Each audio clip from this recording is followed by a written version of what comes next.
I woke up on the morning of my 23rd birthday with the strangest sense of clarity, as if I'd lived this exact moment before. The sunlight filtered through my bedroom curtains in the same pattern it had always done, but something felt different. My hands looked younger. The scar on my wrist from the accident 3 years ago, gone. I sat up slowly, my heart pounding with a recognition I couldn't explain, and reached for my phone on the nightstand. The date confirmed what my body already knew. March 15th, 2019, 5 years earlier than it should be. I'd been given another chance. The memories came flooding back in waves.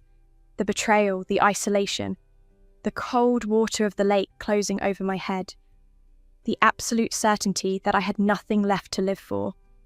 And now, impossibly, I was here again, back at the beginning of it all, with the knowledge of everything that was coming. I sat on the edge of my bed for 20 minutes, just breathing, testing the reality of this moment. My apartment looked exactly as it had. The same cheap furniture from college, the same motivational poster Emma had given me as a joke, the same stack of work files on my desk. Everything familiar, everything the same. Except me. I wasn't the same Jenny who'd woken up that morning 5 years ago, eager and naive, and so desperate for her family's approval that she'd have given away anything they asked for. I knew what that desperation had cost me. The first time I lived through this day, I'd been too distracted by excitement to notice the warning signs. Mum had called me downstairs with that particular tone in her voice, the one that meant she needed something but would frame it as a favour I should be grateful to provide. I'd bounced down the stairs in my pyjamas, oblivious, ready to celebrate turning 23. This time, I walked down slowly. Each step felt deliberate, weighted with knowledge I shouldn't possess. Mum sat at the kitchen table with Dad, their breakfast half eaten. My sister Emma stood by the counter, stirring her coffee with studied casualness. The scene was so familiar it made my chest ache. "Jenny, honey, sit down," Mum said, gesturing to the empty chair. "We need to discuss something important." I accepted. I already knew what was coming, but I let the moment unfold naturally. "Your sister's getting married," Dad announced, his voice carrying that forced cheerfulness he used when delivering news he knew I wouldn't like. "Isn't that wonderful?" "Congratulations," I said to Emma, keeping my voice neutral. She smiled, but it didn't reach her eyes. "Thanks. We're thinking June, a summer wedding." Mum leaned forward, her hands clasped together in that way that meant she'd already made a decision, and was now going through the formality of presenting it to me. "The thing is, we need to talk about Grandma's house." There it was, the house my grandmother had left specifically to me in her will 2 years ago. The small, perfect cottage on Maple Street, with the garden she'd taught me to tend, the kitchen where we'd baked together, the porch where we'd watched storms roll in. My inheritance, my sanctuary. "What about it?" I asked, though I remembered this conversation word for word from my first life. "Emma needs a proper wedding," Mum said. "Something memorable, and the venue she's fallen in love with is quite expensive. We've looked at the numbers, and if you sold Grandma's house, it would cover the wedding costs perfectly. You'd still have some left over." I stared at her. In my first life, I'd protested weakly, then caved under the weight of guilt and obligation. They told me I was being selfish. That family came first, that Emma had always been there for me, and this was my chance to be there for her. They told me I could always buy another house, but Emma would only get married once. That last part had turned out to be prophetic in ways they hadn't intended. "No," I said quietly. The kitchen went silent. Dad's coffee cup paused halfway to his lips. Emma's stirring stopped. Mum's expression shifted from confident to confused. "I'm sorry?" Mum said. "I said no, I'm not selling Grandma's house." "Jenny, don't be ridiculous," Dad said, setting down his cup with more force than necessary. "It's just sitting there. You barely visit it. Emma needs this." Grandma left it to me, I replied, my voice steady. She wanted me to have it. I'm keeping it. Emma's face flushed. Seriously? You're going to ruin my wedding over a house you don't even use? I looked at her, really looked at her. In my first life, I'd sold the house. I'd given them the money. Emma had gotten her dream wedding at the Crystal Gardens, the most expensive venue in the city. 300 guests, champagne fountains, a dress that cost more than some people's cars. And 6 months later, she'd divorced her husband after discovering he'd been cheating with her maid of honor. But that wasn't why I died broken and alone in my first life. After the wedding, after I'd given away my inheritance, I'd had nothing left. No savings, no property, no backup plan. When I'd lost my job during the economic downturn, I'd had to move back in with my parents. They'd resented me for it. Emma had looked at me with pity and disdain in equal measure. I'd become the family disappointment, the daughter who couldn't get her life together. And when I'd met Daniel, I thought I'd finally found someone who saw me, someone who valued me. I'd been so desperate for love that I hadn't noticed he was using me, that he'd come to family dinners and charmed my parents while slowly isolating me from everyone else, that he'd borrowed money he never repaid, that he'd moved into my parents' house with me and treated it like a hotel while I worked 2 jobs to support us both. The day I discovered he was also seeing Emma, my own sister, I'd felt something inside me simply stop. I hadn't confronted them, I just walked out, driven to the lake where Grandma used to take me, sat by the water as the sun set.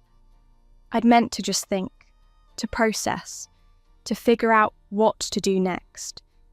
But the pain had been too heavy, the betrayal too complete. I'd walked into the water fully clothed, and I'd kept walking until I couldn't walk anymore. They'd found my body 3 days later. "Jenny?" Mum's sharp voice cut through my memories. "Are you even listening to me?" I blinked, focusing on the present, on this second chance I'd been given. "I heard you. The answer is still no." "You're being incredibly selfish," Emma said, her voice rising.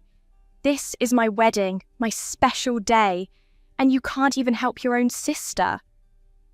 "I'm not stopping you from having a wedding," I said calmly.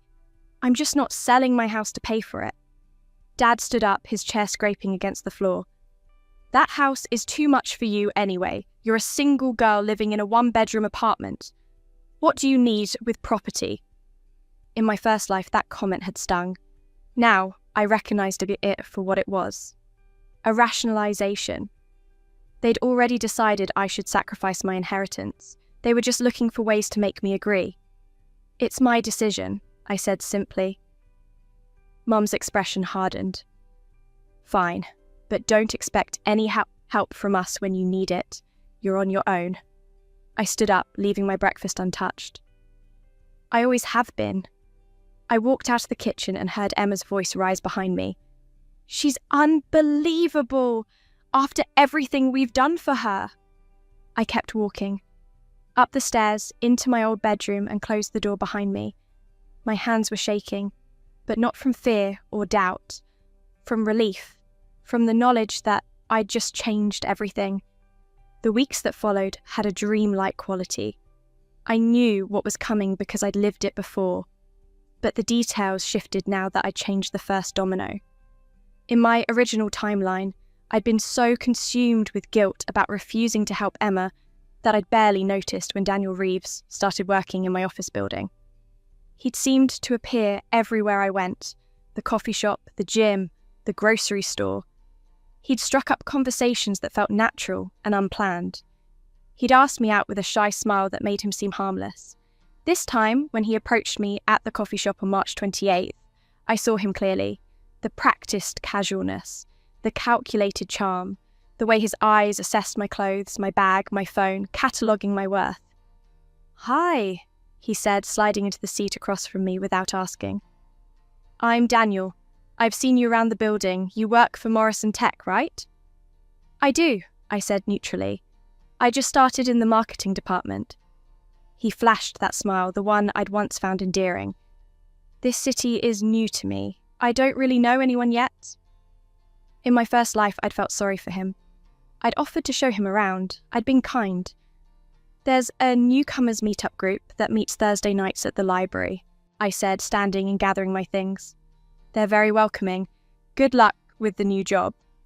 I left before he could respond. Outside, the spring air felt clean and sharp. I walked back to my office with my head high, feeling more powerful than I had in years, in either life. That evening, I drove to Grandma's house for the first time since my rebirth. The key still fit perfectly in the lock. The door still creaked in that familiar way. The smell of lavender and old wood still hung in the air, even though she'd been gone for 2 years. I walked through each room slowly, touching the furniture, remembering. The kitchen table where we'd rolled out pie dough. The living room where she'd taught me to knit. The bedroom where she told me stories about her own grandmother, creating a chain of women stretching back through generations. I'm sorry I gave this away before, I whispered to the empty house. I won't make that mistake again. Emma's wedding planning consumed my parents' house like a fog. Every conversation revolved around flowers, seating charts, menu tastings. They'd taken out a loan to cover what they could afford, but it wasn't enough for Emma's vision. The gap between their budget and her dreams grew wider each week. I stayed away. I visited Grandma's house instead, spending weekends cleaning it out, repairing the garden, painting the shutters. Each hour I spent there felt like reclaiming a piece of myself. The garden had become overgrown in the 2 years since Grandma's death. Weeds choked the flower beds. The tomato cages had fallen over. The herb garden had gone to seed. But the soil was still good, rich and dark. The bones of her work remained. I spent an entire Saturday on my knees in the dirt, pulling weeds, turning soil, replanting. My muscles ached, my hands blistered, and I felt more alive than I had in years. On a Sunday in April, I was planting tomatoes when Emma showed up. She stood at the garden gate, looking out of place in her designer jeans and silk blouse. Nice garden. Thanks. I didn't stop working. Mom and Dad are furious with you. I know. They don't understand why you're being so stubborn about this. I sat back on my heels, wiping dirt from my hands. Do you remember when we were kids and Grandma taught us to make pie crust? Emma frowned. What does that have to do with anything? You kept saying it was too hard, that your hands were tired. Grandma told you that anything worth having requires effort.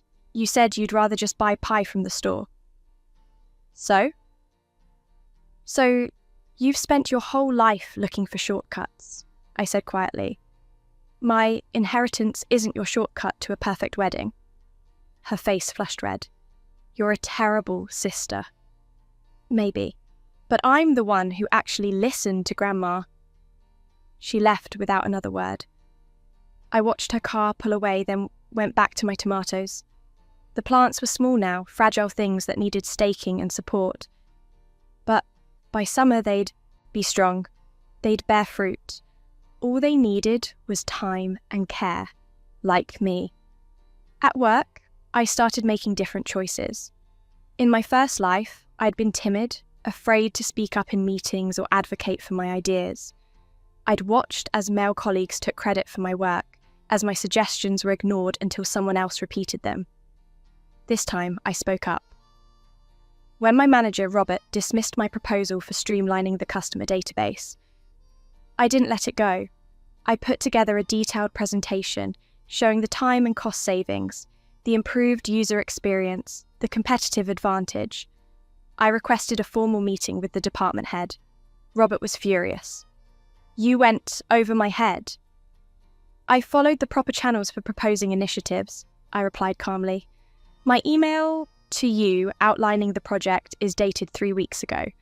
When I didn't receive a response, I escalated appropriately. The project was approved. I was given a small team to implement it. And 3 months later, when it reduced customer service response time by 40%, I was promoted. Robert left the company shortly after.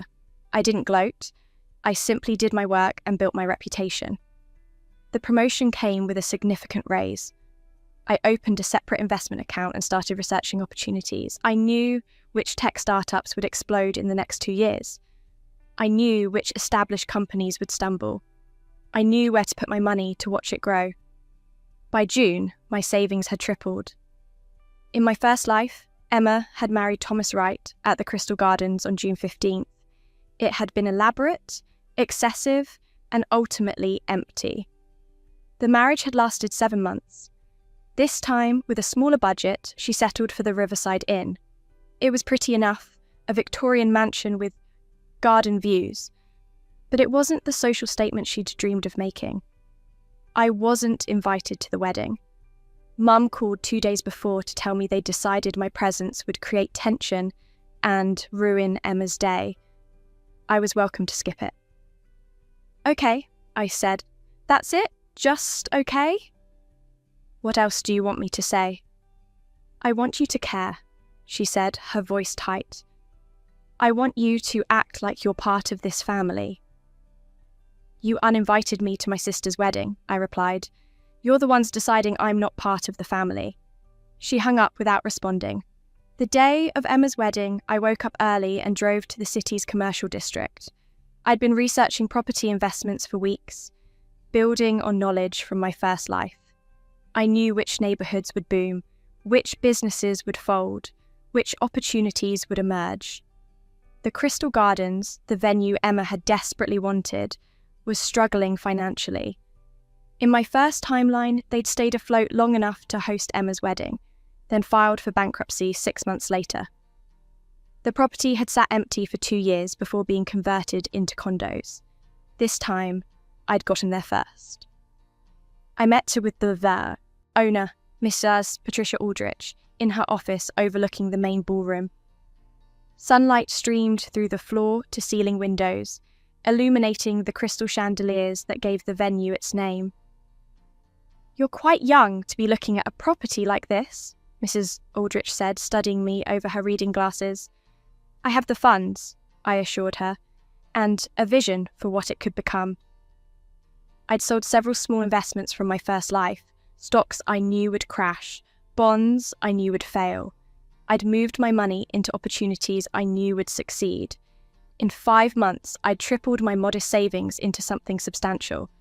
Not enough to buy the Crystal Gardens outright, but enough for a significant down payment and a strong loan application. Mrs. Aldrich reviewed my financial statements. "What would you do with the venue?" "Keep it running," I said, "but more efficiently. You're pricing yourself out of the market.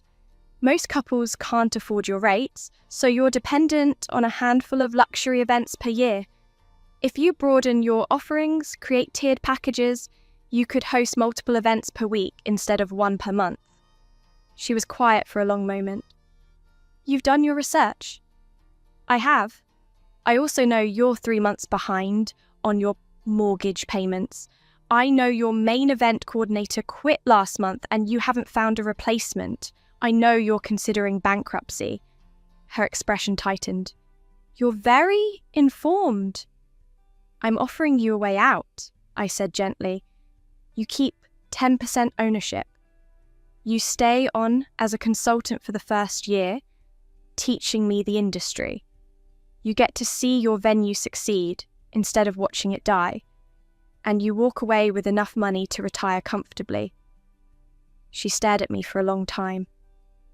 "This place was my daughter's dream. Catherine. She passed away 3 years ago. Cancer. She was only 31. I've been trying to keep it alive for her memory, but I'm tired. I'm ready to let someone else carry it forward." "I'll honour what she built," I promised. "I'll make it better." We negotiated for 2 hours. In the end, I left with a contract to purchase the Crystal Gardens, contingent on final financing approval. I drove to Grandma's house and sat on the porch, watching the sun set through the oak trees. Somewhere across town, Emma was having her reception at the Riverside Inn, dancing with her new husband, cutting a cake that was elegant but small, celebrating in a venue that was nice but not spectacular. And I was here, having just bought the venue she'd dreamed of. The irony wasn't lost on me, but I hadn't done it for revenge. I'd done it because I knew the Crystal Gardens was a good investment, because I knew I could make it succeed, because I knew that in my first life, this property had been my sister's dream, and it could have been mine too, if I'd had the courage to reach for it. For the first time in either life, I felt something like peace. Emma's wedding photos appeared on social media the next day. She looked beautiful in her gown, though I could see the tension in her smile. The Riverside Inn had done its best, but the decorations looked budget-conscious. The flowers were pretty but sparse. The cake was elegant, but small. Mum had posted a long caption about perfect days and dream weddings and the most beautiful bride. She didn't mention me. I didn't comment. I didn't react. I simply scrolled past and continued with my life. 2 weeks later, my loan approval came through. The Crystal Gardens was officially mine. I threw myself into the renovation work. Mrs. Aldrich had agreed to stay on as a consultant for the first year, teaching me the industry. Together, we hired a new staff, updated the website, created the tiered pricing packages I'd proposed, reached out to wedding planners and photographers and florists to build relationships. The work was exhausting. I spent 12-hour days at the venue, learning every aspect of the business, how to coordinate with caterers, how to handle difficult clients, how to manage the technical aspects of lighting and sound, how to deal with last-minute disasters and make them seem effortless. Mrs. Aldrich was a patient teacher. She'd spent 30 years in the industry and knew every trick, every shortcut, every solution to problems I hadn't even thought of yet. "You remind me of Catherine," she told me one afternoon as we reviewed booking contracts. She had that same intensity, that same drive to make things perfect. "Tell me about her," I said. She did. Catherine had been an event planner who dreamed of opening her own venue. She'd saved for years, researched every detail, drawn up elaborate plans. And then she'd gotten sick. The cancer had been aggressive. She had died before seeing her dream realised, and her mother had tried to build it for her. "But it wasn't the same without her vision," Miss Aldrich said softly. "I was trying to honour her memory, but I was really just keeping a ghost alive. You're different. You're not trying to preserve something dead. You're building something new." "I'm building something that matters," I said. "That's what your daughter wanted too." She smiled, and it was the first time I'd seen her look truly happy. By August, we had bookings every weekend through the end of the year. I didn't reach out to my family. They didn't reach out to me. The silence stretched between us like a chasm neither side felt motivated to cross. I focused on my work, my investments, my property. I renovated Grandma's house, updating the plumbing and electrical while preserving everything that made it special. I turned the second bedroom into a home office. I planted a new section of the garden with Grandma's favourite roses. On weekends, I'd sit on the porch with coffee and watch the neighbourhood wake up. Children riding bikes, couples walking dogs, the ordinary rhythm of life continuing around me. I wasn't lonely. I was alone, and there was a difference. In September, Daniel Reeves showed up at the Crystal Gardens. I was in the main ballroom, discussing lighting arrangements with our technical crew when our receptionist told me someone was asking for me by name. He stood in the lobby, looking exactly as I remembered from my first life. Handsome in a generic way, dressed well but not expensively, that same calculated charm in his expression. "Jenny," he said, approaching with outstretched arms as if we were old friends. "I heard you bought this place. That's incredible." "Thank you." I didn't move to embrace him. His arms dropped awkwardly. "I'm sorry we lost touch. I tried to get in contact a few times, but you never responded." I'd blocked his number after that coffee shop encounter. I'd learned in my first life that Daniel didn't accept rejection well. He simply waited for better opportunities to present themselves. I've been busy, I said. Clearly. He gestured around the lobby. This is impressive. Really impressive. Listen, I'd love to take you to dinner. Catch up properly. Talk about what you've been doing. In my first life, I'd eventually said yes to him. I'd been lonely and hurting from my family's rejection. I'd wanted someone to see me, to value me. He'd seemed like the answer to that longing. Now I saw him for what he was, a man who'd spent months researching me, learned about my grandmother's house and my family's pressure to sell it, and positioned himself to swoop in as my saviour when I was most vulnerable. When that hadn't worked, he'd moved on to other targets. And eventually, he'd found his way to Emma. I'm not interested, I said clearly. His smile faltered. Come on, just one dinner. No pressure. No, thank you. Something flickered behind his eyes. Annoyance, calculation. You don't know what you're missing. Actually, I do. That's why I'm saying no. I walked away before he could respond. My hands were shaking, but not from fear. From anger at who I'd been in my first life. So desperate for approval that I'd accepted crumbs from someone who saw me as a resource to exploit. Never again. That evening, I looked him up on social media. He'd started dating someone new, a girl named Lisa who worked in finance. The photos showed the same pattern I remembered, him gradually isolating her from friends, positioning himself as her only support, slowly taking control. I sent Lisa a message. Nothing accusatory or dramatic, just, I used to know Daniel. If you ever need someone to talk to, I'm here. She didn't respond. But 2 months later, when she finally left him, she reached out. We met for coffee. I listened to her story, hearing my own pain reflected back at me. And I told her she deserved better. That she was strong for leaving. That it wasn't her fault. She cried. Then she thanked me. Then she went home and blocked his number and moved forward with her life. Sometimes saving yourself means saving others too. October brought cooler weather and falling leaves. The Crystal Gardens hosted its first celebrity wedding, a local news anchor whose ceremony got featured in the City magazine. The publicity brought more bookings, more inquiries, more success. I barely noticed when Emma's marriage started showing cracks on social media. The loving couple photos became less frequent. Thomas stopped appearing in her posts altogether. In my first life, their divorce had been dramatic and public. Emma had discovered Thomas in bed with her maid of honour, Lauren, and the subsequent fallout had consumed months of family dinners and tearful phone calls. This time, I watched it unfold from a distance. Mum called once, in November, to tell me Emma was going through something difficult and could use her sister's support. I hope she has someone to talk to, I said sincerely.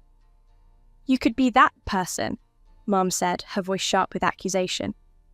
I could have been, I agreed. But you uninvited me from her wedding because my presence would create tension. I respected that boundary. I'm still respecting it. You're really going to hold a grudge over that? I'm not holding a grudge. I'm just not available to be needed, only when it's convenient. She hung up without saying goodbye. A week later, Dad called. Your mother is upset. I know. Emma's getting divorced. It's been very hard on everyone. I'm sorry to hear that. Is that all you have to say? What would you like me to say? I'd like you to act like you care about your family. I do care, I replied quietly. But caring doesn't mean setting myself on fire to keep you warm. It doesn't mean sacrificing my boundaries because Emma is hurting.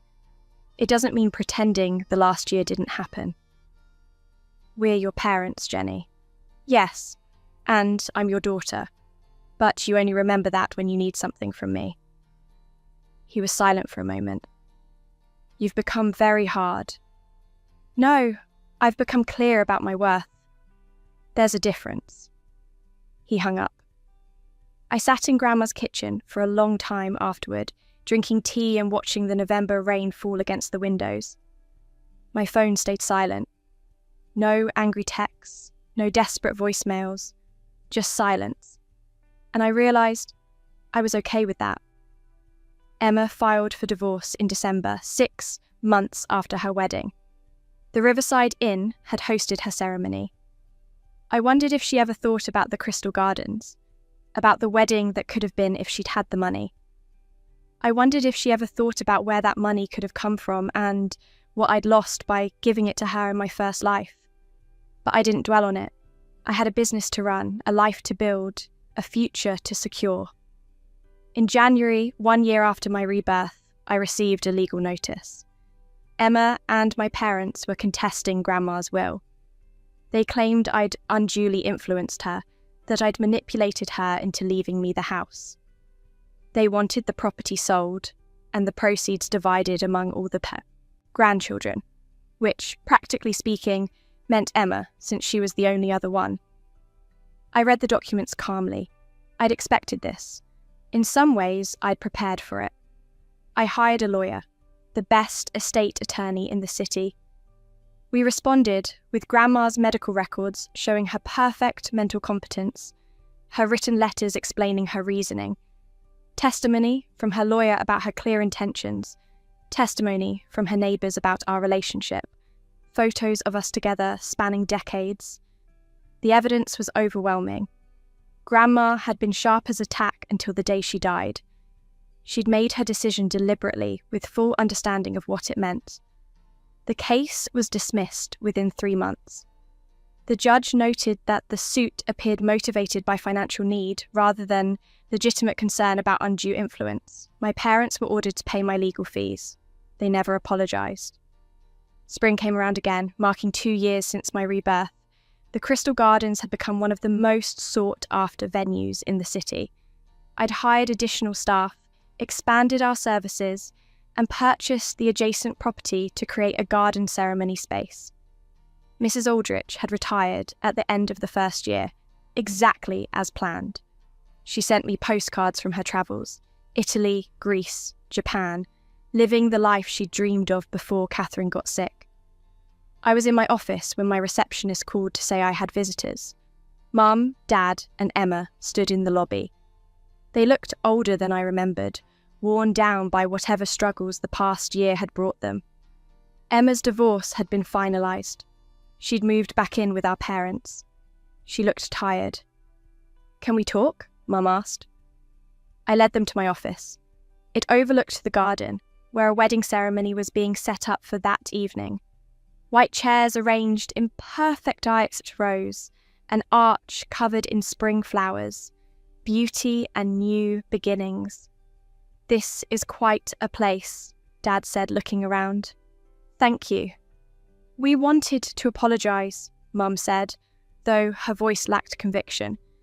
"We've been thinking about everything that happened. We were wrong to pressure you about the house."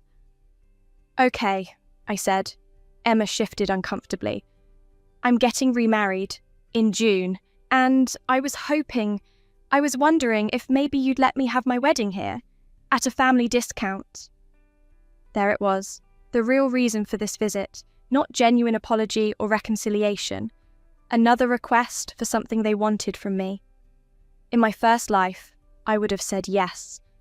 I would have been so grateful for their acknowledgement, so desperate for their approval, that I'd have given them anything they asked for. "No," I said quietly. Emma's face crumpled. "Please, Jenny. I know I messed up before, but this time it's different. This time it's real. I can't afford your rates, but you're my sister." "Exactly," I interrupted. "I'm your sister, not your bank account, not your backup plan, not your shortcut to the life you want without working for it." "That's not fair," Mum said. "Isn't it? You didn't want me at Emma's first wedding because I'd create tension. You sued me to try to take away my inheritance. You've ignored me for 2 years unless you needed something. And now you're here because you want another favour." "Family is supposed to help each other," Dad said. "Family is supposed to love each other," I replied. "Support each other, value each other. You taught me that actions speak louder than words. Your actions have been very clear." "So that's it?" Emma's voice rose. "You're just going to hold this grudge forever? You're going to punish me forever for one mistake?" "I'm not punishing you. I'm protecting myself. There's a difference." "We came here to apologize." "You came here to ask for something," I corrected. "The apology was just the price of admission. If you truly wanted to reconcile, you wouldn't have led with a request for a favor." Mom stood up, her mouth tight with anger. "You've changed. You're not the Jenny we raised." "No," I agreed. "I'm the Jenny that Grandma raised. The one who learned that anything worth having requires effort. The one who knows her worth doesn't come from how much I can give to people who don't appreciate it." They left without another word. I watched from my office window as they got into their car and drove away. Emma was crying. Mum looked furious. Dad just looked tired. I felt nothing. Not satisfaction, not sadness. Just a quiet sense of closure. That evening, I locked up the Crystal Gardens after a beautiful wedding ceremony. The couple had been sweet and genuinely in love, planning their celebration for months on a modest budget. They'd chosen our bronze package, our most affordable option, and had been thrilled with every detail. Watching them dance their first dance, I'd felt something warm settle in my chest. This was why I did this work. Not for the money or the prestige or the revenge, but for these moments of genuine joy. Emma's second wedding happened at a small venue outside the city. I saw the photos online, modest but sweet. She looked happier than she had at her first wedding, less concerned with impressing others and more focused on the moment itself. Her new husband was named David. He worked as a teacher. He looked kind. I hoped it was real this time. I hoped she'd learned something from the pain of her first marriage. I hoped she'd find the happiness she was looking for. But whether she had or hadn't, it was no longer my problem to solve. 3 years after my rebirth, the Crystal Gardens expanded again. We added a second ballroom, a bridal suite, and a catering kitchen that allowed us to provide full-service packages.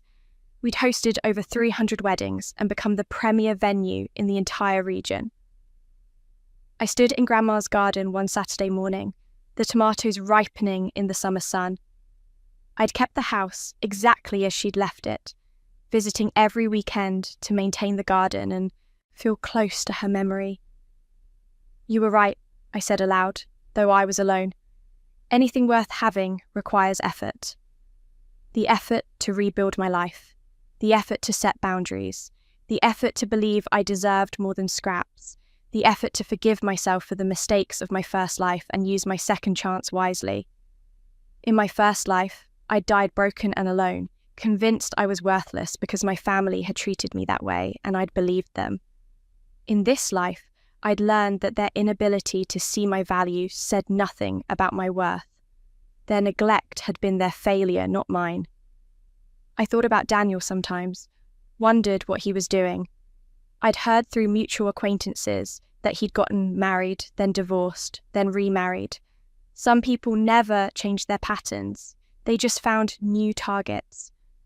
I thought about Emma too, hoped she'd found genuine happiness with David, hoped she'd learned that love couldn't be bought or borrowed or taken, that it had to be earned through mutual respect and genuine care. But mostly, I thought about myself, about the girl who'd walked into the lake, believing she had nothing left to live for, about the woman I'd become who knew her worth came from within, not from others' recognition of it. The evening sun cast long shadows across the garden.